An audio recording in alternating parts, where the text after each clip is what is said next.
আসসালামু আলাইকুম এভরিওয়ান। আজ আপনাদের সাথে শেয়ার করব অতিরিক্ত মশলার ঝামেলা ছাড়া ডাল পালং রেসিপি। তো চলুন শুরু করি।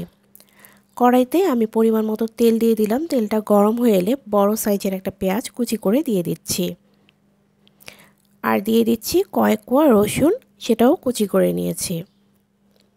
কিছুক্ষণ ভেজে নিতে হবে। যখন গোল্ডেন ব্রাউন হতে শুরু করবে তখন এতে দিয়ে দিতে হবে সামান্য একটু পানি। খুবই সামান্য পানি দিয়ে দিলাম। এখন কিছু মশলা অ্যাড করছি। তার আগে দিয়ে নিচ্ছি হাফ চা চামচ আদা রসুন বাটা, হাফ চা চামচের যে কিছুটা কম হলুদ গুঁড়া, হাফ চা চামচের যে কিছুটা কম লাল মরিচের গুঁড়া, আর খুব সামান্য একটু ধনে গুঁড়া। খুব বেশি মশলা দেওয়ার দরকার নেই। আর আমার যেহেতু এখানে শাকের পরিমাণটা কম, তাই আমি মশলার পরিমাণটা একেবারেই অল্প দিয়েছি। নেড়ে মিশিয়ে নিচ্ছি। মশলা কষানো হয়ে গেলে দিয়ে দিতে হবে আগে থেকে ভিজিয়ে ধুয়ে রাখা মসুর ডাল। মসুর ডালের পরিমাণটা এখানে আছে 1/4 কাপের মতো। ডালটা দিয়ে একটু নেড়ে মিশিয়ে নিচ্ছি।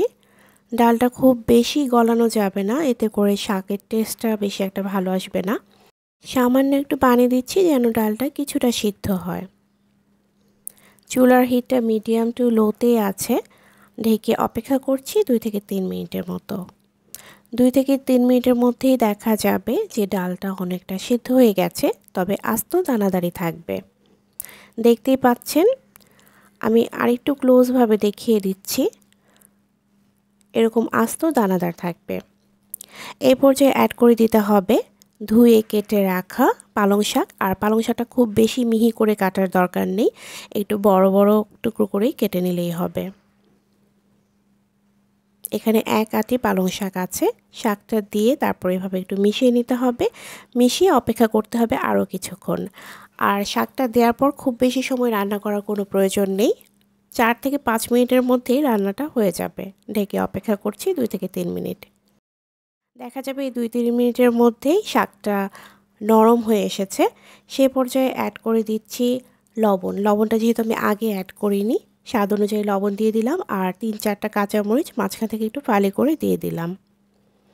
আবার একটু নেড়ে মিশিয়ে 2 মিনিটের মতো রেখে নামিয়ে নিতে হবে।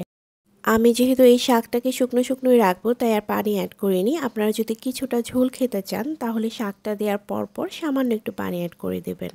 শাকের রঙটা সবুজ রাখতে চাইলে এর চেয়ে বেশি সময় ধরে রান্না করার কোনো প্রয়োজন নেই, কারণ পালং শাক এমনিতেই তাড়াতাড়ি রান্না হয়ে যায়। রান্নাটা হয়ে গেছে। আশা করি আপনাদের কাছে রেসিপিটি ভালো লেগেছে। এতক্ষণ সাথে থাকার জন্য অসংখ্য ধন্যবাদ। আজ বিদায় নিচ্ছি। আল্লাহ হাফিজ।